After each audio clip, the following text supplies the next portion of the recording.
Liam earned another guest spot after the last one landed so well, and they are going to show us how the sequel goes today. Thank you, Erica. The right question opens more than the right answer closes. I came with several. What happens when you are completely right that a stock is a bubble and it still wipes you out? That is not a riddle, it is the most expensive trap in investing. Being right about a bubble can cost you everything you own. Last episode, we looked at putting big money into one hype stock. Today, we flip it and ask why betting against the hype is even more dangerous. Stick with us, because the move most people reach for in a bubble is the one that ruins them, and there is a calmer answer that actually works. Hey everyone, Leo here, and I am going to play the part of the person who wants to short it. Look, when even Michael Burry calls Palantir a sandcastle held up only by the AI story, the bubble is staring you in the face. If you can see the top, betting against it feels like the smartest trade on the board. This is Erica, and I want to slow that instinct down with one fact. When you buy a stock, the worst case is bounded. The most you can lose is every dollar you put in, because a price can only fall to zero. That floor is the quiet thing that keeps a long bet survivable. Shorting flips that math on its head. The regulator says it plainly. A short position leaves you open to the possibility of unlimited losses, because a stock can theoretically keep rising forever. There is no ceiling on the wrong side of this trade. Hi all, I am Isabella, and every rule we just heard has a body count behind it. There are famous funds that were completely right about a company being overvalued, and the timing still destroyed them. I am going to bring you the actual cases with names and numbers, so it stops being abstract. And it is Bella here, holding the seat for the regular person watching this. Most of us are not hedge funds. We are someone with a retirement account who reads a scary headline and thinks maybe I should bet against this thing. I want you to leave knowing the safe version of acting on that fear. Okay, but I am not folding yet. Burry himself is short Palantir, so clearly a smart person thinks shorting can work. If the pros do it, why should the rest of us treat it like it is radioactive? Because in the very same breath, Leo, he said the quiet part out loud. His exact guidance was that shorting is not the answer. For stocks going parabolic, he told ordinary investors to reduce positions almost entirely instead. The man betting against the bubble told you not to copy him. That gap is the whole video, honestly. There is a difference between seeing a bubble clearly and profiting from it cleanly. One is analysis, the other is survival. So that is our table set. Coming up, we break down the mechanics, the squeeze that ate two famous funds alive, and the one investor who was right and still nearly went broke. First, the part everyone thinks they understand. What does shorting a stock actually do? Let me ask the basic question on purpose, because most people nod along without really picturing it. How do you sell something you do not own? That is the part that quietly breaks people's intuition about shorting. You borrow it first. The regulator describes it cleanly, saying that when you sell short, your brokerage firm loans you the stock. You sell those borrowed shares today and you promise to buy them back later and return them. Your profit is whatever is left over, so the dream is simple. You borrow and sell high, the price falls, you buy back low, you return the shares and keep the difference. If the price rises instead, you have to buy back higher than you sold, and that gap is your loss. Can I translate that for someone who has never traded? Think of borrowing your neighbor's bike, selling it for $50 today because you swear bikes are about to get cheap, and promising to hand the same model back next month. If bikes get cheaper, you win. If they get pricier, you are stuck overpaying to replace it. I like the bike, but there is a cost you skipped, Bella. While you are holding that short, you are paying rent on the borrowed shares the whole time. That borrow fee bleeds you a little every single day, even when nothing happens. Exactly, and there is a second cost underneath it. Shorting runs on margin, which is money the broker lends you against collateral you post.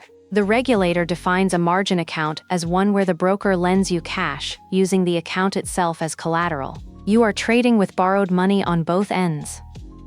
Let us make this concrete with real numbers because the asymmetry only lands when you see it. Walk us through a single trade, Erica.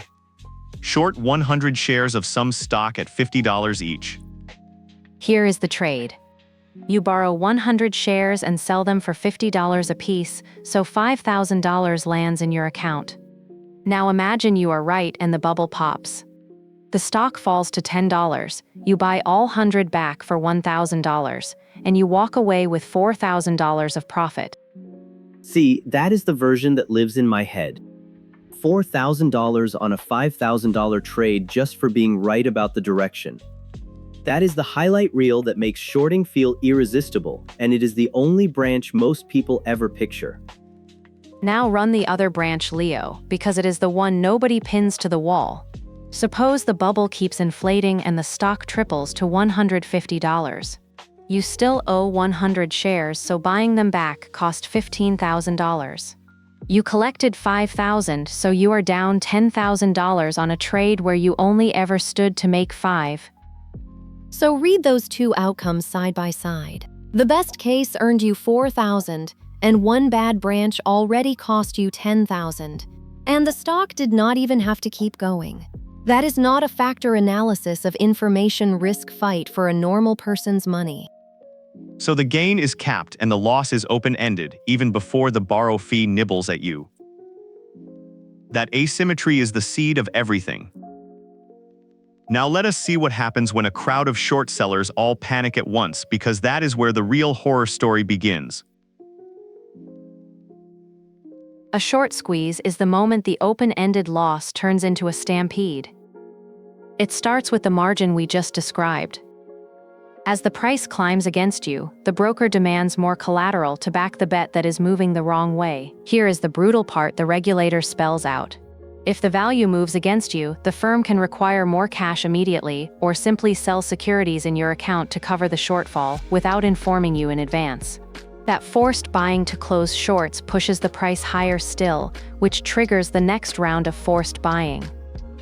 Wait, so the act of losing forces you to buy, and your buying makes the loss bigger for everyone still short. It feeds on itself. That is genuinely terrifying when you say it out loud. Let me show you that loop with the cleanest example in history, Leo. October of 2008, Volkswagen. Hedge funds were heavily short it, betting a car maker in a crisis would fall. Then Porsche revealed it had quietly locked up around 74% of the company through shares and options. Suddenly there were almost no shares left to buy back, so every short seller needed them at the same time. Which means the price rocketed from about €210 to more than €1,000 in under 2 days. For a few hours, a single car maker was briefly the most valuable company on earth. And I want people to feel who was on the other side of that. These were professionals who were probably right that the stock was overvalued in the long run. It did not matter even a little. It did not save them at all. The funds that had shorted Volkswagen lost an estimated $30 billion on that single squeeze. Right thesis wrecked anyway, in the span of a couple of trading days. Okay, but that was a weird corner of the market with one company hoarding shares. Surely a normal, heavily traded stock that anyone can buy cannot do that to short sellers in the modern era. That feels like an old-world accident, not something that could happen on a phone app today.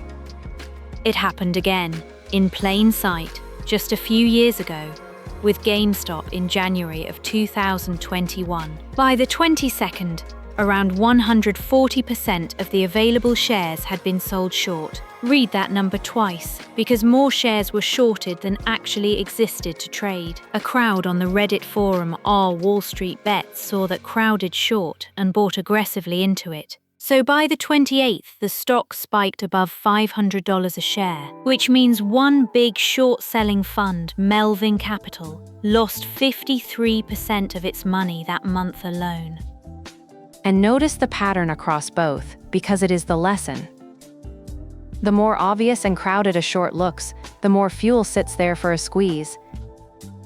A bubble everyone wants to bet against is a bubble primed to detonate on the people betting against it.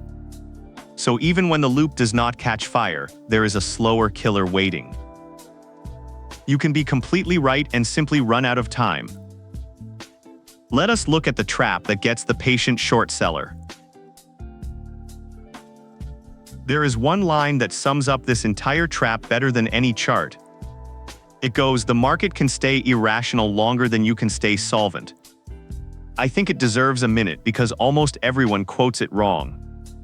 It gets handed to John Maynard Keynes in basically every finance book. The honest footnote is that the attribution is very weak, and researchers who dug for a real citation could not find one. The earliest documented use traces to a financial advisor in the 1980s, not to Keynes at all. It is a brilliant line that probably was not actually his.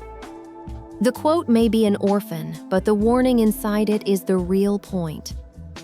The market does not owe you a payoff on your schedule. It can stay wrong far longer than your money can survive being right. And the idea is the part that stings me. Because here is where I push back on my own side. It means you can be totally correct about a bubble and still lose, purely because you showed up early. That is the precise mechanism, Leo. On a short, being early is functionally the same as being wrong, except it comes with a running bill. Every day the bubble refuses to pop, your borrow fee keeps draining and the rising price keeps demanding more collateral. And bubbles can stay inflated for years, not weeks. Picture a careful person who called it correctly in year 1 and got squeezed out of the trade in year 2, right before the thing finally collapsed in year 3. They were right, and they got nothing, and the bills they paid to be early were real money. That is not hypothetical. It is the recurring shape of the story. Plenty of brilliant short sellers across history called a top, bled out pain to hold the bet, and were carried out of the position before the vindication arrived. The graveyard is full of people who were eventually right. So the counterpoint I keep wanting to make, that I can just wait it out, falls apart. A short does not let you wait. The clock is charging you rent the entire time, so patience is not free on this side of the trade. The longer you are right, the more it costs you to keep being right. And contrast that with the long investor, because the difference is everything. If you simply hold cash or sell some overpriced stock, time costs you nothing. You can be early by years and it does not bankrupt you. The short seller has no such luxury. So here is the share-worthy line for anyone watching. On a bubble, the question is never just, are you right? It is, can you stay solvent long enough to collect? That is the part the meme always leaves out. There is no cleaner illustration of being right and nearly broke than the most famous bubble bet of the century. Most people only know the triumphant ending. Wait until you hear how close it came to falling apart first. You know the movie ending, so let me give you the part the highlight reel skips. Michael Burry, the investor who saw the housing collapse coming, started building his bet against subprime mortgage bonds back in 2005. He was years early, on purpose, with total conviction. But his structure had the same cruel feature as a short. He had to keep paying premiums on those bets month after month while the housing market kept climbing and nothing broke. So he was right on paper and bleeding cash in reality, and there was no way to make the wait cheaper. The cost of being early was draining his fund in real time. And this is the human part that haunts me. His own investors turned on him. They thought he had lost his mind, and some of them demanded their money back right as he was about to be proven historically correct. The pressure was coming from the people who hired him, not just the market. He suffered an outright investor revolt while paying toward those swaps. To survive long enough to be right, he had to restrict people from pulling their capital out. Imagine the loneliness of that, being correct and besieged at the same time. And he is supposed to be the hero of this whole genre. If the smartest bubble caller of his generation nearly got forced out of his own correct trade, what chance does a regular person with a brokerage app have? He had research, capital, and conviction, and it was still nearly not enough. That genuinely rearranges how I see it. When the bubble finally burst in 2007 and 2008, the payoff was staggering. He made around $100 million for himself and more than $700 million for the investors who stayed. The vindication was total. But hold the exact lesson, because it is not the windfall. The windfall only existed because he barely outlasted the wait. The timing nearly destroyed the very bet that made him a legend. Right thesis, almost the wrong outcome. Saved by an inch of solvency. And here is the thread back to today, gently. The same Burry who lived that story is the one now telling ordinary people that shorting is not the answer. He is not being modest. He is warning you off the exact path that nearly broke him. So I will fully concede my opening take. Seeing the bubble was never the hard part. Surviving the trade against it is the hard part, and the math is stacked against the little guy doing it. I am genuinely talked off the ledge here. Then that leaves the only question that pays your bills. If you genuinely believe something is a bubble and you are not going to short it, what do you actually do? Let us settle that with a real verdict. So let us be useful, not just cautionary. Say you really do believe a slice of the market is a bubble. There are two honest paths in front of you, and I want to give each one a factor analysis of information risk hearing before I land anywhere. Let me make the steel version of my own path first, since I started this fight. If you are going to bet against it, do not naked short, because that is the unlimited loss monster we described. Buy a put option instead, where the most you can lose is the premium you paid. That is the right refinement, Leo, and I will grant it fully.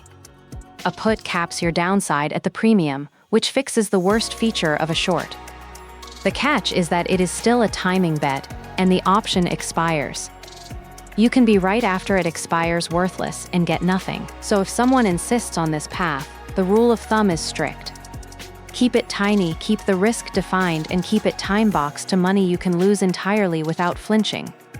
This is the lottery ticket corner of a portfolio, not the core of it. And here is where I push back on betting against it at all for most people watching. There is a second path that is almost always the better fit, and it is gloriously boring. You do not have to bet against the bubble to protect yourself from it. You just de-risk, trim the names that have gone parabolic, take some profit off the table, raise a little cash, and rebalance back toward your plan.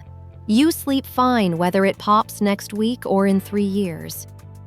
And notice that this is literally the path the famous bubble caller pointed people toward. The same week he called Palantir a sandcastle, Burry told ordinary investors to reduce exposure and for anything parabolic, to cut positions almost entirely. The man who shorts for a living told you to simply step back. Let me name who each path actually fits, so this is not mushy. The put option path fits an experienced trader with defined risk discipline and money set aside to lose. The de-risk path fits almost everyone else, including every retirement saver watching this. So here is my one honest verdict, the move most people miss. For almost everyone, the smart play is do not short the bubble. Act on the thesis by reducing exposure, not by betting against it. Trim, raise cash, rebalance, and let the people with deep pockets fight the squeeze. And coming from the guy who walked in here wanting to short it, that lands hard. You still get to act on your conviction and respect the bubble you spotted. You just do it from a chair that cannot be set on fire underneath you while you wait to be proven right. Be kind to the part of you that is scared by the headlines. That fear is reasonable. The answer to it is calm, boring protection, not a high-wire bet you cannot afford to lose. If you forget everything else, remember this. Being right about a bubble and getting paid for it are two completely different games, and shorting forces you to win both. So if you see a sandcastle, you do not have to knock it down to stay dry, you just have to step back from the wave. Drop it in the comments, are you trimming anything in this market or holding steady? So here is the whole debate in one breath. Shorting a bubble straps a capped reward to an unlimited loss, then adds a squeeze and a clock that bills you for being early. Being right is necessary and nowhere near enough. I walked in wanting to short the sandcastle, and I am leaving convinced the smart version is to just step back from it. The mechanics decide this, not the opinion. Capped gain, open-ended loss, and a squeeze that feeds on the most crowded bets. Remember Volkswagen, GameStop, and the years Michael Burry spent right and besieged. The market keeps the receipts. A year from now, you will thank yourself for protecting your money calmly instead of gambling it on the timing of a crash. Curiosity compounds faster than certainty. Invest in curiosity. Solid 9, Liam. I had to rewind a section because I was taking genuine notes. This is Professor Erica. Thanks for watching and signing off.